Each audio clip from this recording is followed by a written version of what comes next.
Ready, set, go. David Uhl, Yeah, glad to be here. Recovery Cafe, Seattle. Yeah, welcome to Seattle. Yeah, dude. This is literally, we literally just drove in. Like 15 minutes ago, we were driving across that bridge. Hot off the asphalt. Hot off the asphalt. They were pedaling on their bikes. 30 minutes ago. 30 minutes ago. We were supposed to meet somewhere in North Shoreline. Shoreline. We were supposed to meet in Shoreline. So I'm driving the truck with the camper behind it. They're pedaling on their bicycles. Two dogs in the cab with you. Every 25 miles or so, I meet up with them and give them some water and stuff like that. And I'm sitting in Shoreline waiting for him to get here. And he calls me and he's like, "Hey man, we're not going to make it. I need you to come back and get me." So I turned around and made it halfway back to Everett almost. I don't know how. The traffic, though, I mean, it's totally different from what we're used to. And another thing, like me and Caitlin, we always look, our pathway to recovery is faith-based. Yeah. And so we're looking to pray with people and stuff along the way. So we stopped and got to pray with a guy named Jesse, lift him up, buy him some coffee. Yeah, talked to him for a minute. So, yeah, that was another reason it was taking us a little bit longer. Yeah, we made a detour. But The- God told us to. We're coming across the bridge. They're hanging out the window, taking pictures of downtown and the Space Needle and stuff. Huge tourist. Real tourist stuff, man. That's right. Yeah. That's right. Of course. So before we get started, man, we just want to give some love to our official sponsor of Yes, sir. this Pacific Coast Recovery tour. Spiritual Adrenaline, and Mr. Tom Shanahan. Shout out. Thank We you, love Tom. Go check out Tom's book. You can find it, Spiritual Adrenaline, a lifestyle plan to nourish and strengthen your recovery. On Good Amazon. job. Good job. You Boom. got And it. Barnes and Noble. And Barnes and It's Noble. also sold in Yes, there. a great recovery tool. It's just connecting everybody in the active sober movement. So go check that out as well. You can also follow them on Instagram and Facebook. Beautiful. So David, man, we pulled in. Like the first like craziness that happened was like, where are we gonna park? We got this 12-foot camper, pulling behind the truck. We like circled around a couple times, and luckily we were able to get you on the phone. And you're like, dude, we got parking right across the street, man. So It's lucky you're coming this week. Next week, we're closing down the parking lot. are you? Yeah, we, with purchasing or opening up a second location in Seattle, we sold the parking lot to be able to open that second location. Okay. So it's no Wow. longer ours next week. Cool. It's a beautiful. We didn't have time to really look around out there, but just like my first impressions is like this place has it going on. So like, Yeah. I guess what is the Recovery Cafe? Yeah. So I'll start with at the beginning. We had three amazing women back in 2004 really come together and say, how do we respond to what we're seeing in our community? And they met with everyone from faith communities to nonprofits, government officials. And what they heard was, while we always could use more homeless services or use more housing providers or have more treatment, where the gap is that when someone gets out of treatment or someone says, I don't want to use anymore, where do they go? And so these three amazing women came together and said, let's open a place where someone can be in community with others that understand what they're going through. And so Recovery Cafe was born with that idea in mind, and began in a small room, probably maybe a little bit bigger than this, a little storefront, and then has grown from there. We moved into this location in 2009, and when you come into the doors the first time when we're open for services Tuesday through Saturday, the hope is that we're greeting everyone with what we call radical hospitality. Well, you did that with us. Yeah. You did. Came out Hold the the door. door, yeah. But the idea is that when you've had so many doors close in your face, what we don't want to be is that place that also shuts the door on your face. And so when you come in, we're like, hey, welcome to Recovery Cafe. We're so glad you're here. Come check us out for the day. See if this is a community you want to be a part of. And then if you want to come back a second time, we ask that you become a member. So we're not a drop-in center. We're not a place you can kind of just come in when you want. It's more of you're committing to being a part of this recovery community. And so being a member, there are three things that we ask every member to do. The first is every time you come in, you're 24 hours drug and alcohol free. And what that means is, we all have slips, and so we don't want to say the door's shut if you have that experience, but that we want keep this as a safe space for people that are working on their recovery. Yeah. And then the second is that we have small weekly accountabilities that we call recovery circles, and that's a peer-led, peer-facilitated, where people are just coming and checking in about what's been going well, what's been a struggle, what's on the horizon.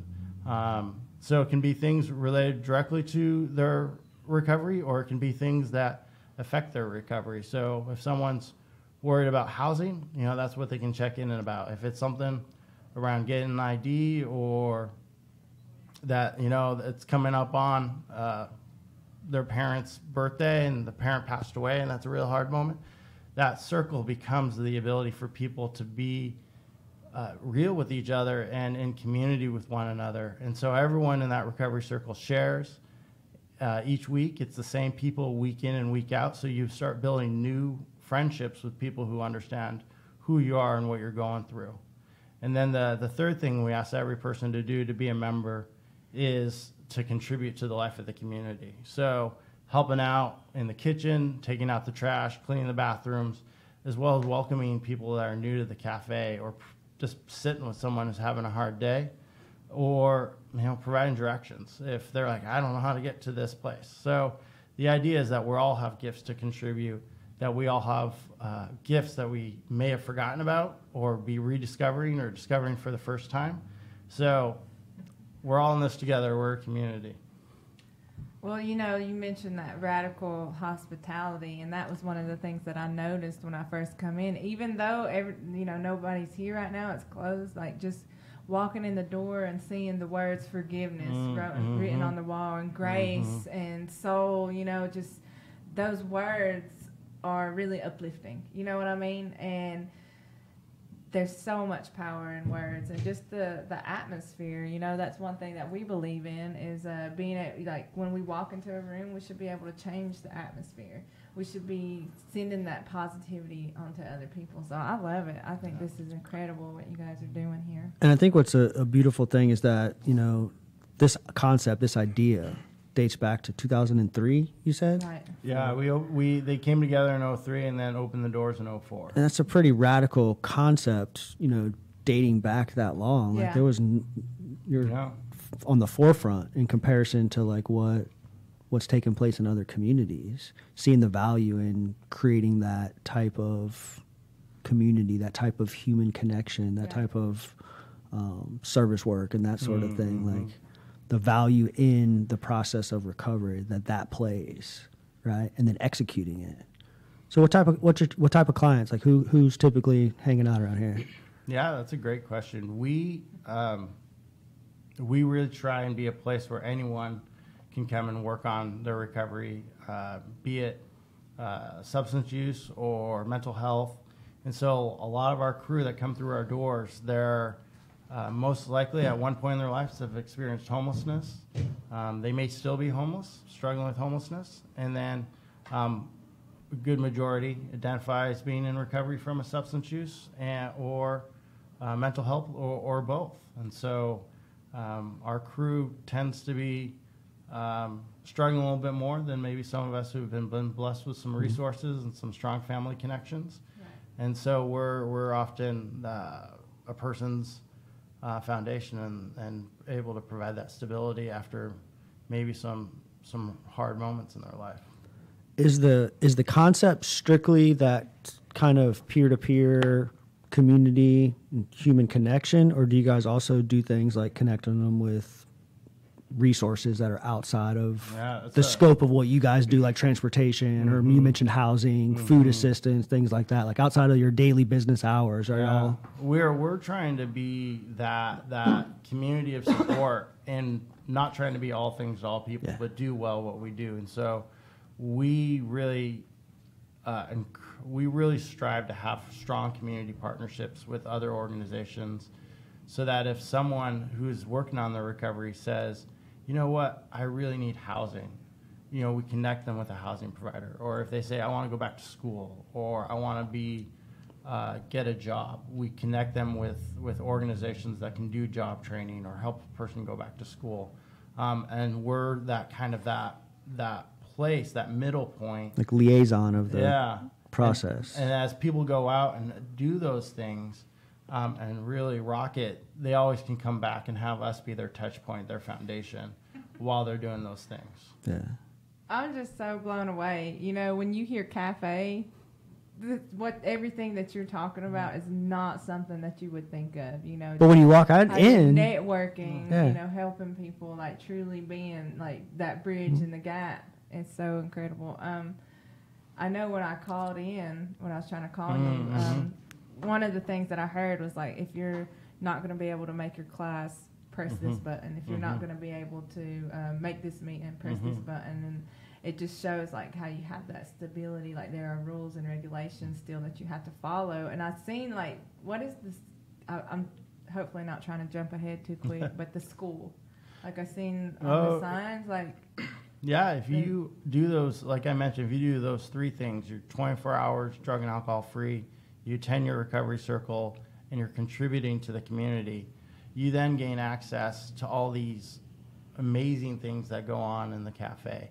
We like to think of it as, imagine you have like a brick wall and you have some crumbling bricks, right? You're not going to allow that brick wall to just kind of continue to deteriorate. You're going to want to remove those crumbling bricks and put in those new bricks that keep the wall strong. And so that's really what the activities in the school we try and do is, as people are saying, I want a new life for myself, I want to really thrive with the life that I've been given, it's removing those old bricks, those crumbling bricks that might be associated with using or with strained family relationships or friendships lost, and putting in new bricks that are positive activities that deepen a person's commitment to their recovery. Right. So in the school, we're focused on everything from, you know, those basic things around recovery, like relapse prevention, anger management, building healthy relationships, to things around art and physical activities like yoga, walking, running,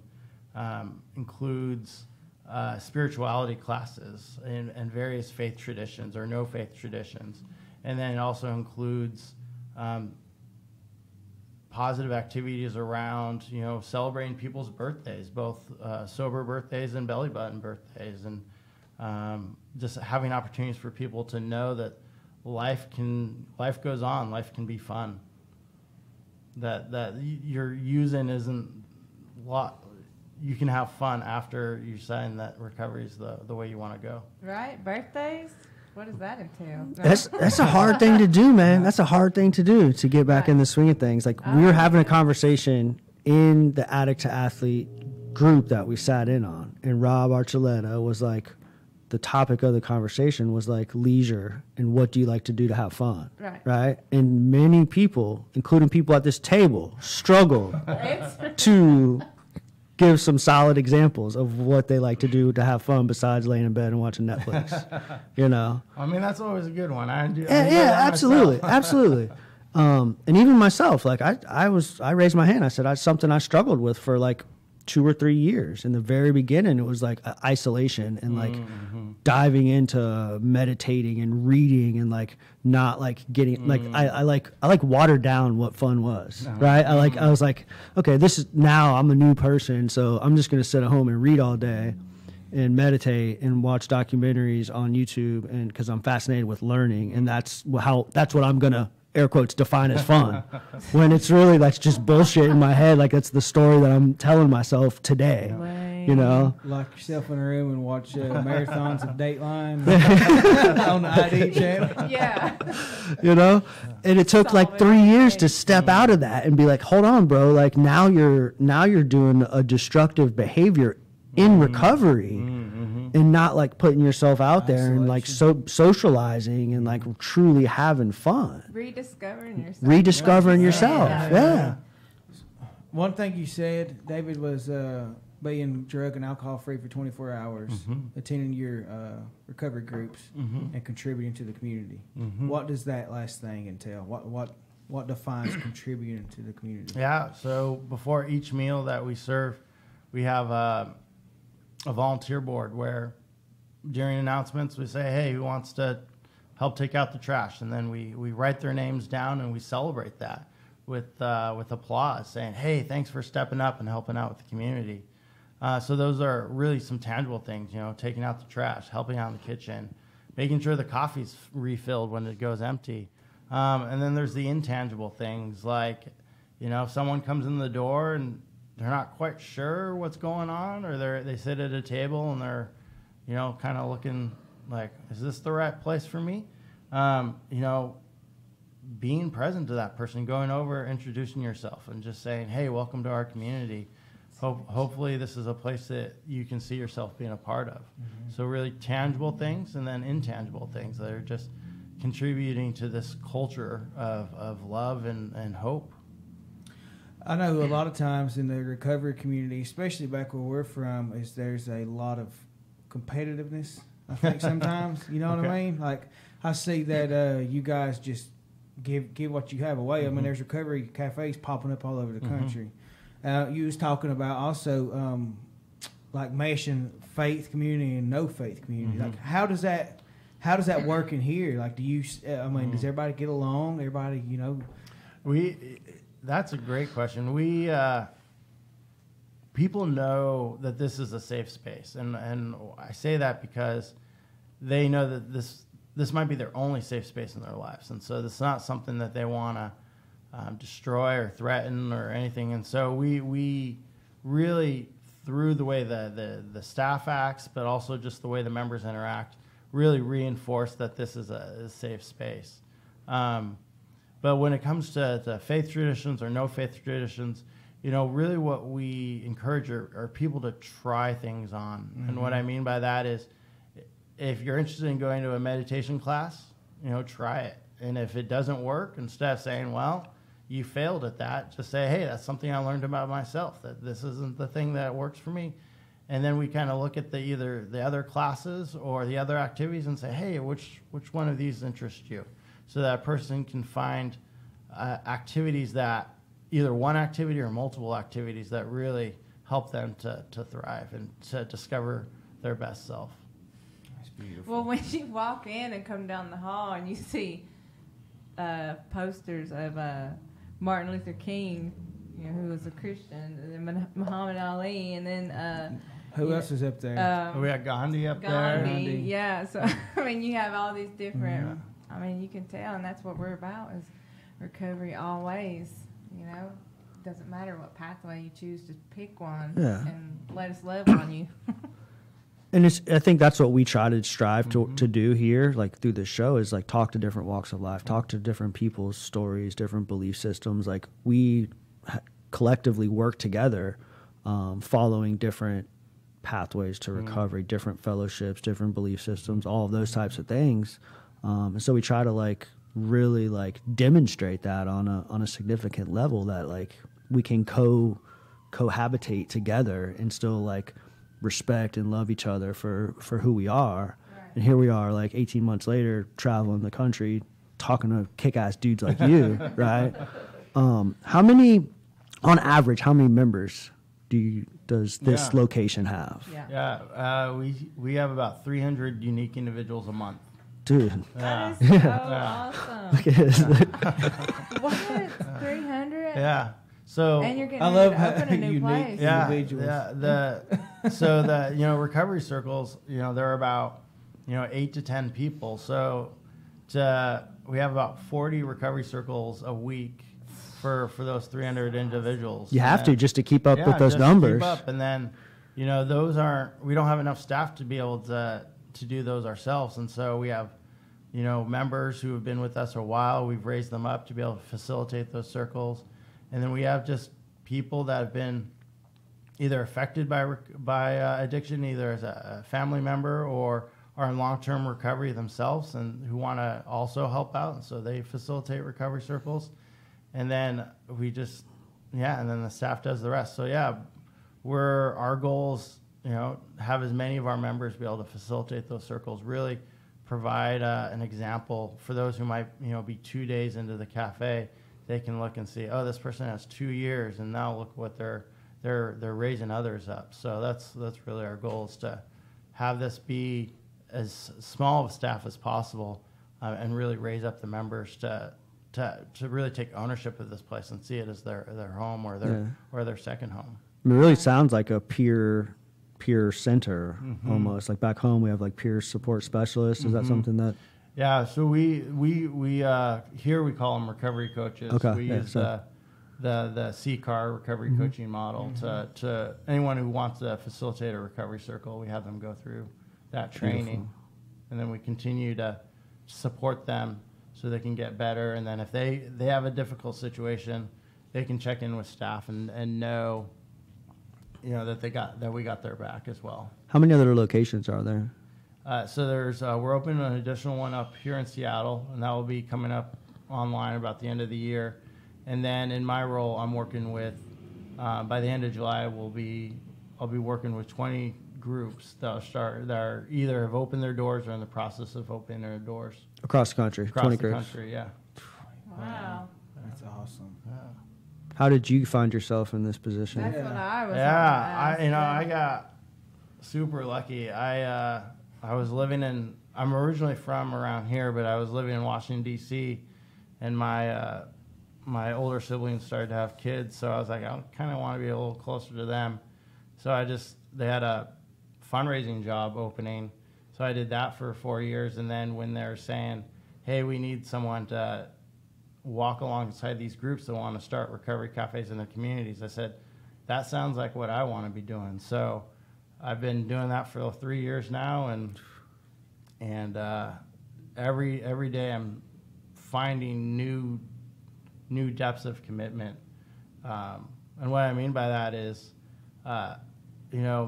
I don't identify personally as a person in recovery from substance use, but family involvement all the way. Had hard childhood moments, and so this is my way of giving back and helping people to be their best selves. That's pretty kick-ass, man. Yeah, that's freaking amazing. How long is the School for Recovery? Is there like so many classes you got to attend? Do you get a certificate? Like, how does that work? Yeah, so it's different from cafe to cafe, but here in Seattle, we do them. Classes run about 8 to 10 weeks, and some are drop-in where they just kind of run year-round, and then there's some that are more like a typical class where they build from week to week. And at the end, if you complete it, we celebrate it, encourage you to go to another one, and then about once a year we do a School for Recovery celebration for people that have completed classes in the school. Oh, that's cool. It's kind of like the SAT back where we're from. There's 45 classes. That's cool, man. So outside of like the classes, there's 40 classes a week that are offered. Like, what other types of things take place? Like food services and like what else is going on around here? Yeah, so we do 2 meals a day, lunch and dinner, on the 5 days that we're open, and then from 1:30 to 2:30 we do what we call latte hour.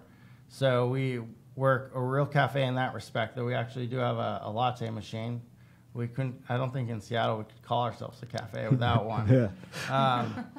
And so people are able to order a latte the way that they want it. And we have a joke here that nothing says Seattle love more than being able to order a latte the way you want to.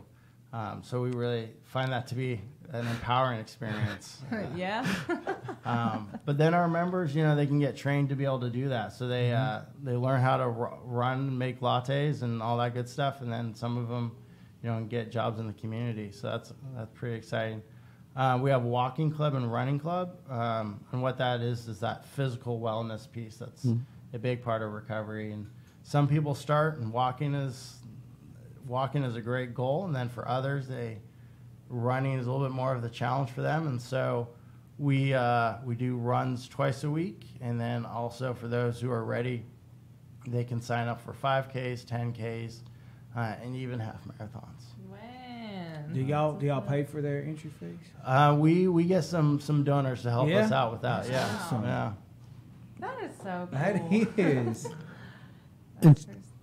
So the lunch and the lunch food services, that's Mm-hmm. all prepared by members. Like that's a service role that Yeah, they can sign up for. we have a staff person who oversees our kitchen, who has some restaurant experience, and then because our 90% of our food's donated, and so sometimes you're getting 50, 100 pounds of potatoes, and you're like, shoot, what am I going to do with that? So we have someone who kind of helps us get creative. But yeah, then members can volunteer to work in the kitchen, and we have some members who might be say, you know what, I want to see if I can develop some of my skills and potentially get a job doing this. And so some members can commit to being a little bit more involved. And we actually have a great partnership down the street. There's a culinary job training called Fair Start.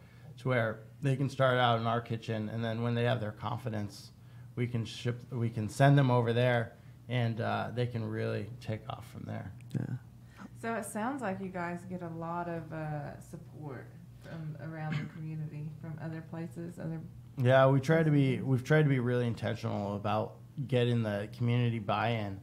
I mean, there's so many, there can be so much NIMBYism around the country. You know, there's the stigmas around recovery. Yeah. You know, they just think you're going to attract, people that are still actively using or attract drug dealers.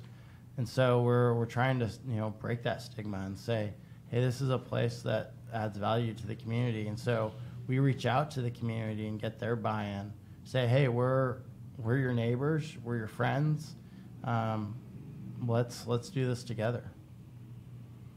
What kind of pitch do you make to them? Like in particular, like how can you take it a step further and actually? Yeah.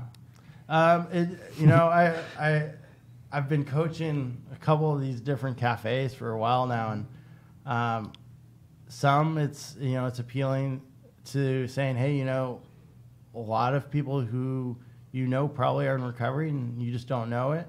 But when it comes to like the business community, sometimes we talk about, you're frustrated with people are struggling with homelessness. We're frustrated with people struggling with homelessness. Let's do something together. Let's address this problem together. We're a solution that's providing stability and a foundation of support for a person to be able to, get housing or get job training or whatnot. And so the business community says, oh, right, we have a role to play too. This is something that we can put our... And, some are more excited than others to hear that message. Right.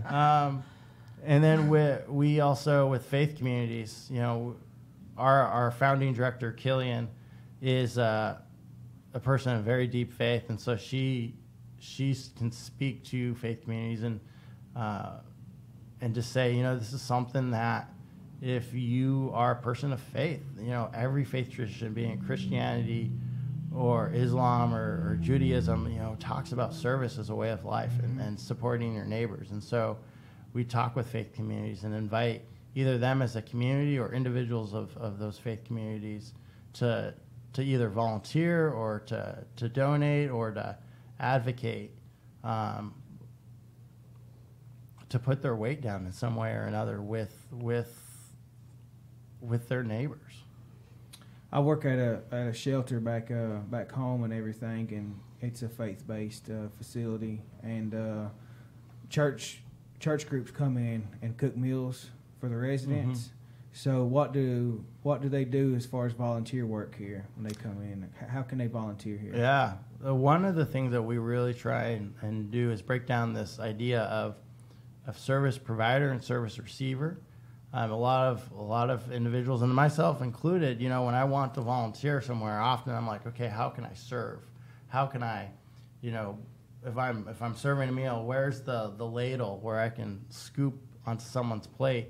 And so one of the first things we always try and do with volunteers is to have them just come and be present to the community, to be in conversations.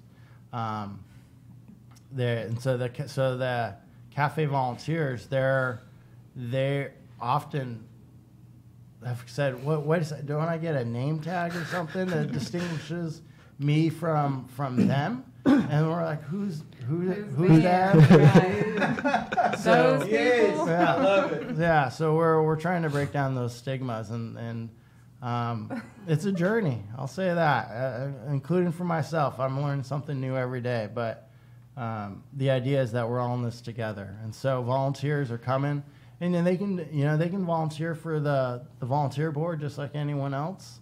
And a lot of them, that's really how they get their foot in the door and keep coming back. But the hope is that eventually they're sitting down and having conversations. They're talking everything about, Seahawks football to the weather outside. So, and the hope is that by having that type of engagement, breaking down those barriers and those walls and those stigmas, that then when it's outside the cafe, when we're talking about, funding for our homeless services or funding for recovery programs or treatment programs, that those volunteers can say, wait a second, this isn't just some nameless issue for me, but that's my friend Joe who might need these services. Or, even though my family's doing well now, maybe we have a traumatic experience and we might need these services later. So the hope is that we're personalizing it so that as a community we're making investments into the safety net that we all need or may need at one point. Sure. So having been around for over 15 years now, Mm-hmm. you have to have some sort of measurable data that shows the impacts that you've made on the community. You got any of that? Any information as far as like what some success stories, like what? Yeah, I'll start with the numbers and then I'll move into the stories. When we first started, we just wanted to serve the community, and then when we started talking with people, they're like, "Well, how do you know what's working?" And so we know that we are reducing relapse. If someone does relapse, we know that we're reducing the amount of time before they regain their recovery. We know we're increasing their level and their sense of hope, their sense of connectedness, and their mental health stability. And we do that through some data collection methods. But, that hope piece for me is always the most powerful, that people have hope. Because without hope, what else? I don't know if you can get to A, B. You can't get from A to C to D or F or G or Z without hope. So that's the one that most strikes me, is that we increase the level of hope. But, we've had members here. We have a member who every day that she's here, during the announcements that we do before we do the volunteer board, we have she stands up and she talks about how many days of recovery she has.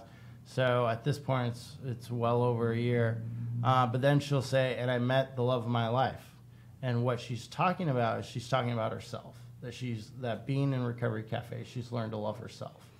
And that always just strikes me every time that she says it, because how many of us hate ourselves? Mm-hmm. And so to say I have value, that I'm important, that I deserve to be happy, or I deserve to have hope, that's a big deal. And I discovered that in that room over there with my community of people. Exactly. Going through the same sort of stuff, right? And then becoming a leader and kind of giving that away to the next person that walks through the door. Yeah. Dang, man, I'd love to hang out here for a I wish I was here another day. Yeah, I totally would, man. I'd love to hang out here. How many staff members do you guys have in comparison to like the? Yeah, we. So if you take me out of the equation, since I mostly work with the other recovery cafes getting off the ground, we have about, I'd say, 15 staff people. That includes we have a couple fundraisers, people who do fundraising. We have a finance director. So in terms of people running our program, we're probably about 8 to 12 people who are helping keeping the program flowing. But when a cafe first gets off the ground, we really encourage them to have 3 people, paid or unpaid staff, who are just, they have that accountability, that end of the day accountability piece. But they're also the ones that are opening the doors, locking the doors, making sure the meals are getting out, and then also doing all the administrative things that running a place like this takes. But 3 people with some great members, you can make some real change in your community. So with your job specifically, you're working with these other cities, communities that are interested in doing this. What's that process like? Are they reaching out to you and saying, "Hey, we want to do something like this," and you kind of like facilitate them through the process? And then for somebody that is wanting to start something like this, to all my listeners back home in Asheville and local Jackson County, somebody that's interested in starting something like this, like the funding side of it, like where where does all that initially begin? Yeah. And is it like an umbrella under the Recovery Cafe network, or would you be starting your own type of organization? Like, just run me through the whole process. Yeah, so it's definitely ground up rather than top down when it comes to working with groups. So we're not going into a city and saying, you need a Recovery Cafe. Yeah. It's more if individuals in that community are looking around and they're saying, man, we have to respond. Our heart is breaking to what we're seeing. And so they're Googling us or, listening to your podcast or whatnot and saying, I want to learn more. And so usually they find their way to our website, recoverycafenetwork.org, and submit an inquiry to us and say, hey, I want to learn more. And then that begins the conversation where we say, who's part of your group? Who's your core team? Do you have nonprofit status? Are you going to be a program of a larger nonprofit, or are you going to be a part of a faith community? So we help them walk them through that because they're a separate legal entity from us, and that allows them to be able to do a lot of things locally that maybe they wouldn't if they were having under our umbrella here in Seattle. And then we just walk them through, who are the people involved? What are the skills that they have? We tell them, really talk them through what the skills they need to have to be successful. And then when it comes to funding, I can't be an expert on funding in every state or in every community. So what I do is I try and give them the tools to explore what are the resources in their community. So that could be either individuals or faith communities, government funding or corporate support. So really helping them understand what's available and what's realistic for their core group to open their doors. You know where this would go over really well, right? Where? Asheville. Yeah. For real. Like, Asheville's very similar to Charlotte on a much smaller scale. Yeah. And it's growing, the recovery community. Never know. Yeah. He very well might be working with a couple of those groups out there, It might be. Yeah. Well, Killian, our founder, she's from North Carolina, so Is she? she has a soft spot in her heart. Yeah. Where from? She's from, I want to say around Asheville, somewhere in the mountains. That's what I remember. That's us. That's our hood, man. Wow. She seems like she's a very busy woman. Yeah, she is a very busy woman, yeah. Bummer we didn't get to talk to her, but I'm glad that we were able to have you on. Operating hours again? Yeah, so this location we're open from about 12 noon to 6:30. Okay. Tuesday through Saturday, and then each Recovery Cafe is going to be open to meet the needs of their community. So some are open in the evenings, some are open in the mornings, some are open from about mid-morning to mid-afternoon. And it's really based on the needs of their community and also the space that's available to them, any restrictions they might have. Mm-hmm. So some are open 2 days a week and some are open 5 days a week. And we give each Recovery Cafe the flexibility to say, do what you need to do. Either if you're opening your doors and you don't have the funding to be open every day yet, start with what you can do and you can grow over time. And then some groups are able to be open more days and more hours from the get-go, depending on the resources that have been entrusted to them.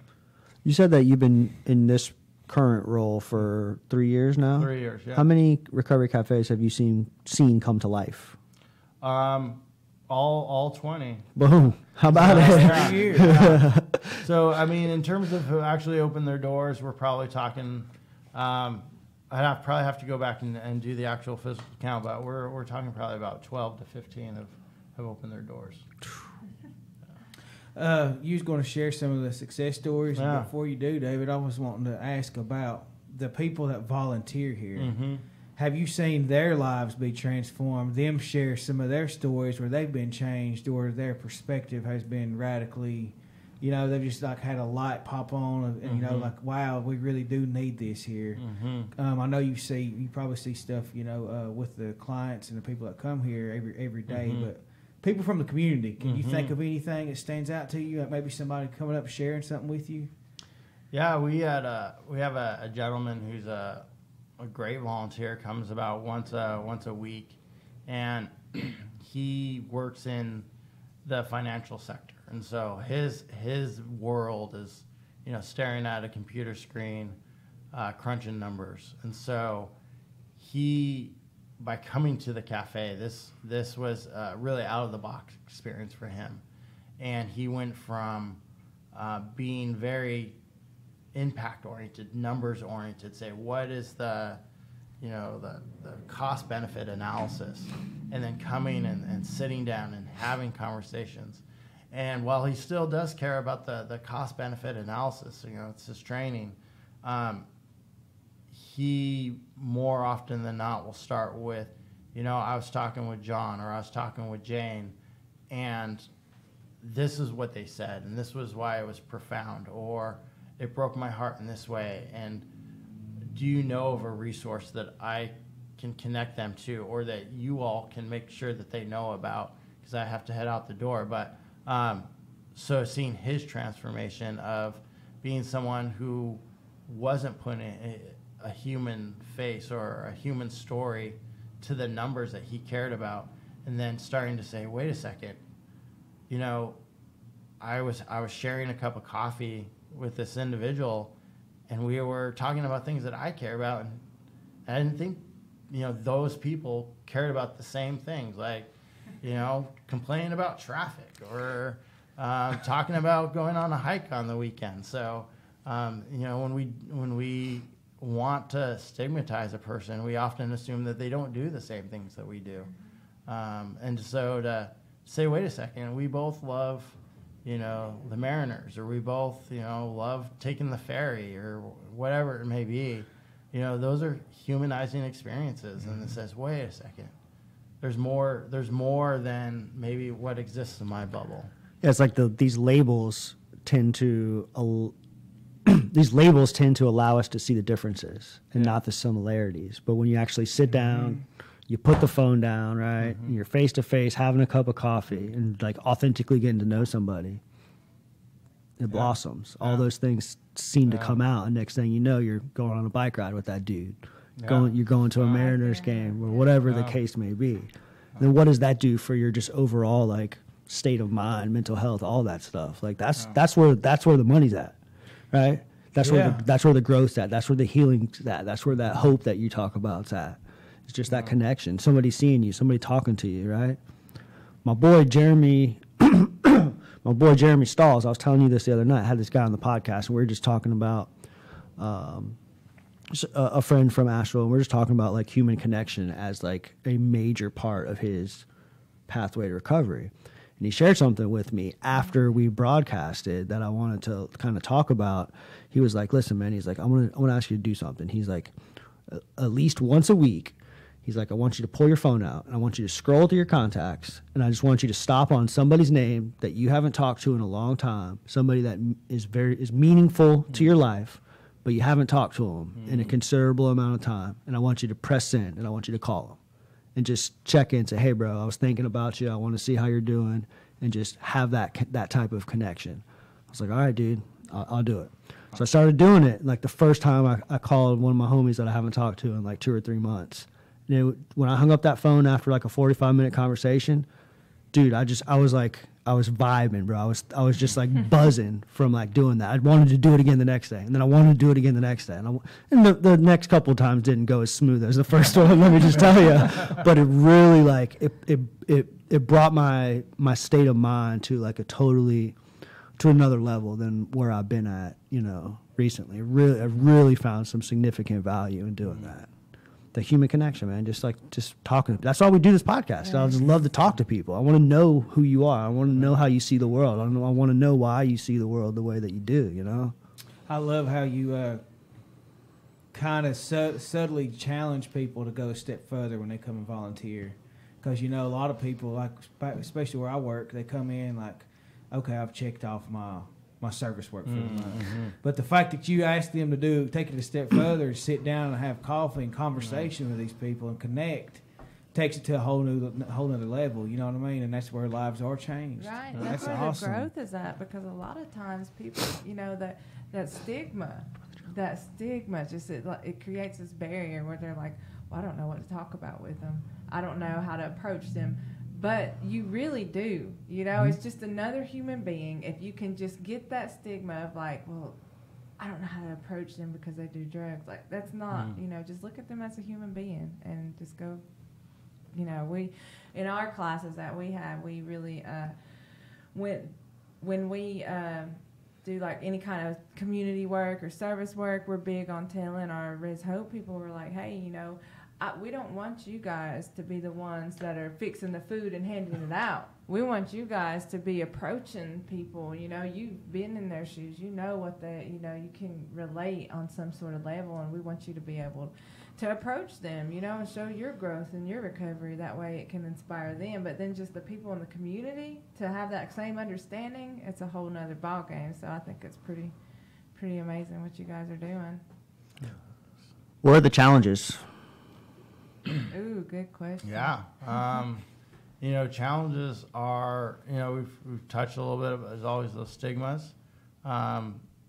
People who, you know, associate us with crime or with other things that they consider not adding to their quality of life. And then, you know, a lot of our cafes, you know, funding is always a challenge. Is where is it coming from, especially if they're new and people don't know who they are. And then do you find that to be the biggest challenge with getting the doors open? Yeah, what we try and do is have them lean on our brand and say, hey, we're not just making this up as we go along, but we're associated with this model. Has been doing its thing for 15 years. You got the data to back it up. Yeah. So we try and do that. You know, and we also, you know, individuals who are in recovery, but they're like really committed to their one pathway. They can sometimes be like, wait a second, you guys, you're not just AA, or you're just not. And, you know, we love them, and we're glad that that's the pathway that works for them. But we're saying, you know, even Bill W. said, you know, AA's, how many people has AA not worked for, and how can we provide that pathway so that that person who needs that recovery can find it. So we love AA. We rent space out to them when we're not open, and other mutual aid groups, and but we're trying to help people say, you know, just because AA or NA or whatever it may be works for you doesn't mean that may necessarily work for everyone. And let's have recovery let's have multiple options on the table. What about medically assisted? Yeah, that's you know, if that helps helps a person to thrive, then we're supportive of them doing that, to be able to be stable and to thrive. And if someone comes in and says, you know, Joe Schmo, you know, he's not in recovery because he's on methadone or he's taking Suboxone, you know, we're just like, you know, that is allowing that person to be their best self. Yes. And we want to support them. And if someone, you know, is on methadone or Suboxone, and the thing that we ask is, you know, if their dosage changes or and they're not able to be fully present because they're nodding or whatnot, we just say maybe it's not. Maybe when you can be more present and be able, because we're a community, we want people to be able to engage, and so we want to support them and help them be their best selves. And so if medicated assisted recovery is their pathway, then 2 thumbs up. Sweet. Are y'all connected to harm reduction community services around here? Do you provide any of that kind of stuff? Yeah, that's a great question. We're supportive of harm reduction services.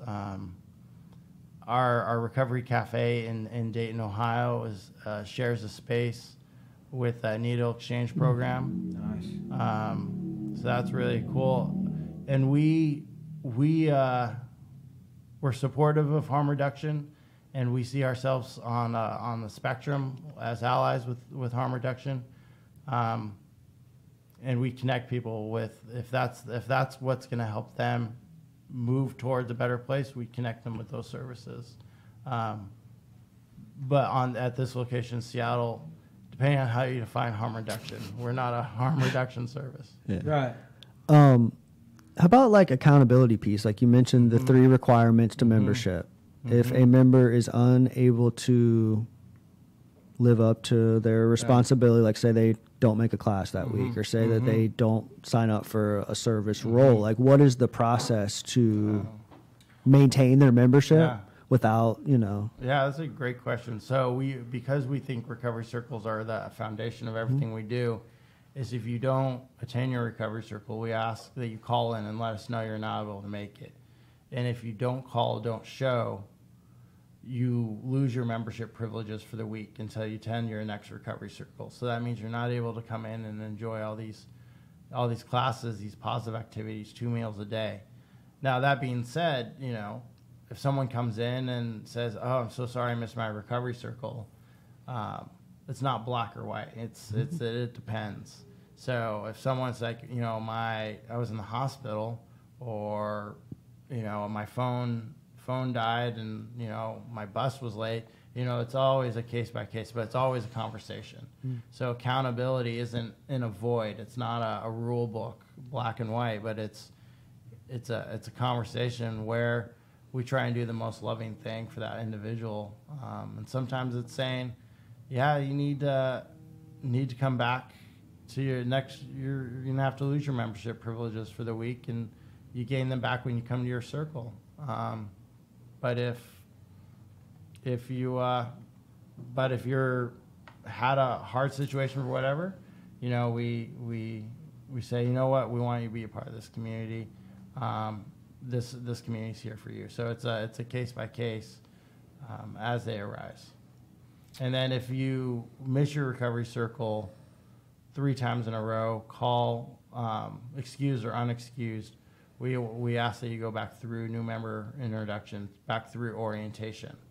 But again, it's always a conversation. Maybe they missed their recovery circle because they got a new job, or maybe they were visiting a family member out of state. So it's always it depends. Yeah. But if someone is a member and they're not showing up, that's a spot that maybe someone else needs. So, out of all the other, would you call them chapters? How do you define the other? We call them. We call the people that come through our door members, and we call all of our recovery cafes members. It's like kind of confusing, but they're members. They're members of the Recovery Cafe Network. So the other members of the network, which ones are really flourishing? What city and I mean, are they going bigger spaces? Can you explain that to us? Yeah, so there's a couple of recovery cafes that have been with us a little bit longer. They're the ones that came to us before we launched the network formally and said, wait a second, if we're going to continue supporting these groups, we need to be a little bit more structured. So the recovery cafes that there's one in San Jose, California that's been open. They're the first ones that said, we want to bring this to our community. And they're rocking it. They just remodeled the space that they're in to be able to serve more people. They've expanded their hours. And I think they're serving right around 150 to 200 unique individuals a month. And then Recovery Cafe up in Everett, just about an hour north of Seattle, they started off in a 1-bedroom house off of the main drag, and they're now moving into a new space that will allow them to, that their original space, 15 people. I mean, it's like a typical house, and with the kitchen that was designed to serve a family, and after 15 people, started getting a little cramped, and so their new space they'll be able to serve. They'll be able to operate. They'll expand their hours of operation, expand the meals that they serve, and probably welcome, double or triple the number of members that they do at their their original home. So we might have to hook up with the one down in San Jose or something. Yeah. We're heading that way, man. We're heading that way. Yeah. Attend one of their meetings or one of their groups. Yeah, that would be cool. Grab some lunch. Yeah. Do a class. Grab a coffee. Grab a coffee. That's right. Listen, David, I appreciate your time, brother. I think what you guys have going on over here is truly phenomenal. Down the road, we need to talk about having starting one up Yeah, over absolutely. in Western North Carolina. We've got a man. yogurt shop that isn't making any money.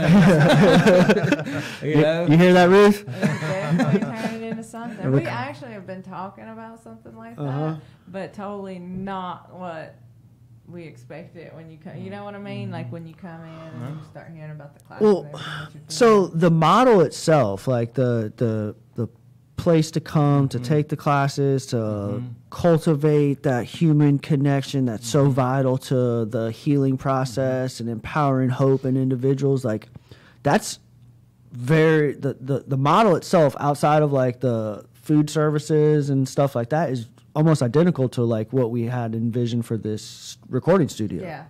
Right? In that, like, I want to be able to like build this recording studio to house our equipment, and then like open our doors in a very similar fashion that you guys do here, and then empowering people to like kind of create their own content, or empowering people to like tap into their creativity side, whether it's through podcasting or videos or art or whatever that might be, to tap into that, to like kind of create their own type of like digital content through our studio in recovery, just to like and empower them and get them kind of going and give them something to do, kind of thing. So I'm really digging what's going on here. Yeah. I think it's pretty Freaking awesome. pretty phenomenal. Well, I appreciate your time. We're gonna let you run so you can get home and grab your daughter, My son, yeah. your son. My bad. You got any questions for us, David, Yeah. before we leave? So I know that you guys are doing the Pacific Coast Recovery journey, tour, this yeah. adventure. Recovery tour. Yeah. What are some of the other adventures or other stops along the way? We've got a podcast planned with the Oregon. Harmony Institute. Is that what it is? The Recovery High School in Portland. Oh, very cool. Yeah, we got one playing with them, and there's a woman in San Francisco who's in recovery, who uses support groups and endurance sports for her recovery. Oh, so we very got cool. a podcast with Nice. her as well. She actually does a podcast too. Yeah, she actually does a podcast. We talked as about well. doing like a record one show for Nice. both kind of Nice. thing. Yeah. So that's the two things right now. You got any suggestions of people? Yeah, I mean, there's some pretty awesome stuff going down in California. I had the opportunity to go check some of it out in January, and I mean, I'm a little biased towards Recovery Cafe San Jose. We're gonna have to. We just got to we do will, it. we will. Yeah, we just got to do it. There's well, I guess there's it's been in Las Vegas, but there's a cool group.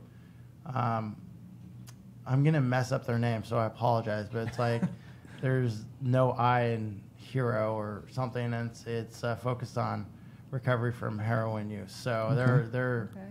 I apologize for any of them part of that group that I totally just butchered Where their was name. it at? What was the It's in location? Las Vegas. No I in hero. No I in hero. Yeah. Something along those lines. Something. Okay. Yeah, We'll they're- find it. They're Yeah. doing awesome work. And then there's just a lot of recovery community organizations in different parts of California that are rocking it. Okay. Well, if you can shoot us any, Yeah. make any connections, like that's what this whole podcast is about, is being a connector for different, what East Coast, West Coast, North, South, we don't care. We're trying to connect people. And hopefully, you never know what could come of this. So. Mm-hmm. How can people get in touch with you if they're interested in starting up a recovery cafe in their own community? Yeah, the first place to go is our website, recoverycafenetwork.org. You can also follow us on Facebook. And if you want to just see some good examples of different recovery cafes, if you go to Seattle's website, recoverycafe.org, you can check them out. And then also Recovery Cafe San Jose. I think theirs is just recoverycafesanjose.org, and check them out as well. They're pretty great. But if you go to recoverycafenetwork.org, we have a map, and they're all listed, and if they have a website, you can click on their pin on the map and go to their website. We got to get a plug in here for Tom. You know, you're walking and running fitness groups and stuff. He wrote that book that we was talking about. Great recovery tool about fitness and nutrition and incorporating it into your recovery. We will definitely get you the information for that when we leave. That's great. I might also add that they are pretty quick about getting back in touch with you, so that's pretty these cool. guys? Yeah.